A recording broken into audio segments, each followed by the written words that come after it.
ক্ষেত্রে আমাদেরকে অন্য মানুষদেরকে বিশ্বাস করতে হয়, কিন্তু অনেক ক্ষেত্রে মানুষ প্রতারিত হয় বিশ্বাস ভঙ্গের কারণে। আজকে আলোচনা করব কোনো ব্যক্তি যদি অন্য কোনো ব্যক্তির বিশ্বাস ভঙ্গ করে তাহলে এই কারণে উক্ত ব্যক্তির কি ধরনের শাস্তি হতে পারে। দৈনন্দিন মানুষের জীবনের সাথে সম্পর্কযুক্ত এমন প্রয়োজনীয় আইন সম্পর্কে জানতে আমার চ্যানেলটি সাবস্ক্রাইব অথবা ফলো করে রাখতে পারেন, এবং আপনি কোন আইন সম্পর্কে ভিডিও চান অবশ্যই কমেন্ট করে জানাবেন।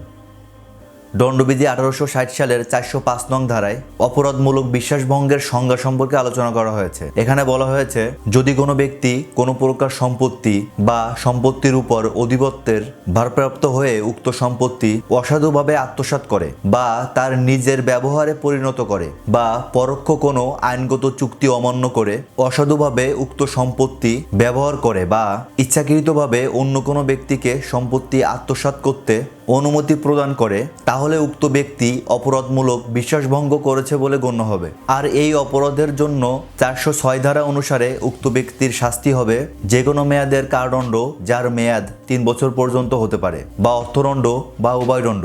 এবং 407 ধারা অনুসারে এই অপরাধমূলক বিশ্বাসভঙ্গ যদি কোনো বাহক দ্বারা সংগঠিত হয়, বাহক বলতে কোনো সম্পত্তি যদি কোনো ব্যক্তির মাধ্যমে অন্য কোনো জায়গায় পাঠানোর উদ্দেশ্যে তার কাছে হস্তান্তর করা হয়, তখন তাকে বাহক বলে। এই বাহক যদি কোনো ব্যক্তির সাথে অপরাধমূলক বিশ্বাস ভঙ্গ করে তাহলে উক্ত ব্যক্তির শাস্তি হবে যে কোনো বর্ণনার কারাদণ্ড, যার মেয়াদ 7 বছর পর্যন্ত হতে পারে, এবং অর্থদণ্ডে দণ্ডিত হবেন। কোনো কর্মচারী অথবা চাকর কর্তৃক যদি অপরাধমূলক বিশ্বাস ভঙ্গ হয় তাহলে সেক্ষেত্রে উক্ত কর্মচারী অথবা চাকরের শাস্তি হবে যে কোনো বর্ণনার কারাদণ্ড, যার মেয়াদ 7 বছর পর্যন্ত হতে পারে, এবং অর্থদণ্ড।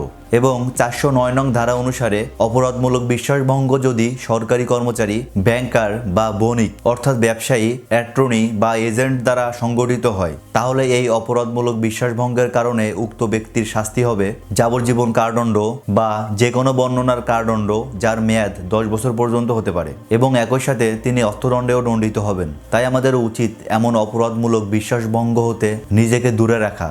ধন্যবাদ।